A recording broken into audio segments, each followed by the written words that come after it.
चलिए दोस्तों बात करते हैं एक और नई क्वेश्चन के बारे में। इस क्वेश्चन में एग्जामिनर ने कहा यदि ए और बी का अनुपात 4:5 है तथा उनके वर्गों का अंतर 81 है तो ए का मान क्या होगा, ये एग्जामिनर मुझसे पूछ रहा है। तो देखिए इस क्वेश्चन को करने के 2 से 3 तरीके हैं। एक तरीका है कि आप इसे ऑप्शन की मदद से कीजिए, दूसरा तरीका ये है कि आप इनकी रेशियो को लेके इनका स्क्वायर करके दोनों का डिफरेंस करके इक्विवेलेंट करके सोल्व कीजिए।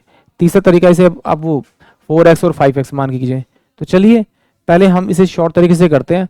देखिए एग्जाम में से किस तरह से करना, देखिए यहाँ पर एग्जामिनर ने अगर मान ली मुझे 12 वैल्यू दे रखी है ए की, या 15 दे रखी है, या फिर ये दे रखी है, या मेरे को 36 दे रखी है। तो जैसे मैं ऑप्शन ए को उठाऊंगा, ये मेरे लिए थोड़ा ईजी लग रहा है। अगर ये 4 है तो ए की वैल्यू मेरे पास में कह रहा है एग्जामिनर 12 है, तो इसे किससे मल्टीप्लाई करना पड़ेगा, 4 को 3 से। तो 3 से मैं इसे मल्टीप्लाई करूंगा तो बी की वैल्यू मेरे पास कितनी आ जाएगी, 15 आएगी। अगर मैं ए का स्क्वायर करूँ तो वैल्यू मेरे पास कितनी हो रही है, 144 हो रही है।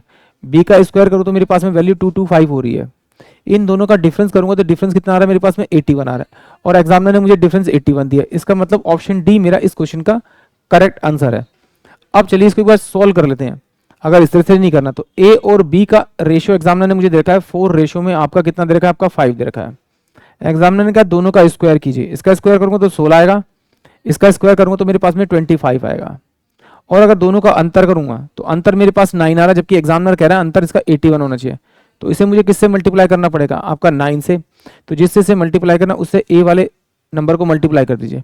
तो 16 इंटू में 9 मेरे पास में वो नंबर आएगा जो ए के स्क्वायर का होगा। तो इसको अंडर रूट कर दीजिए तो आपके पास में 4 और इंटू में 3 यानी कि 12 आएगा। यानी कि ऑप्शन जो आपके पास में डी होगा वही इस क्वेश्चन के लिए करेक्ट होगा। इसका देखेंगे तो इसको किससे मल्टीप्लाई करना पड़ेगा, 9 से, और इसको अंडर रूट करना पड़ेगा। तो 5 मेरे पास बाहर आएगा, 3 मेरे पास बाहर आएगा, ये 15 आएगा जो कि यहाँ पर आया था। यानी कि अगर इस तरह से करना तो आप इस तरह से कर सकते हैं, नहीं तो आप फिर इसे इस तरह से कर सकते हैं। ए की जो वैल्यू दे रखी है एग्जामिनर ने, माना कि वो 4x है, और बी की जो वैल्यू दे रखी है वो आपकी दे रखी है आपकी 5x। अगर दोनों का मैं स्क्वायर करूं और उनका अंतर करूं तो ये 25x का स्क्वायर हो जाएगा आपका, माइनस में 16x का स्क्वायर हो जाएगा, तो बराबर ही होगा आपका 81 के बराबर होगा। यहां से मैंने क्या निकाला, x का स्क्वायर निकाला, और इनका डिफरेंस करूंगा तो मेरे पास में 9 आएगा, बराबर में कितना हो जाएगा, ये 81 हो जाएगा। तो 9 से 81 है, तो x इक्वल टू में क्या हो जाएगा, अंडर रूट के अंदर ये 9 आ जाएगा। तो जो x की वैल्यू आएगी वो बाहर निकल जाएगी, इसमें 3 इंटू में 3 का फैक्टर तोड़ेगा, तो x की वैल्यू मेरे पास में कितनी आ गई, आपकी 3 आ गई।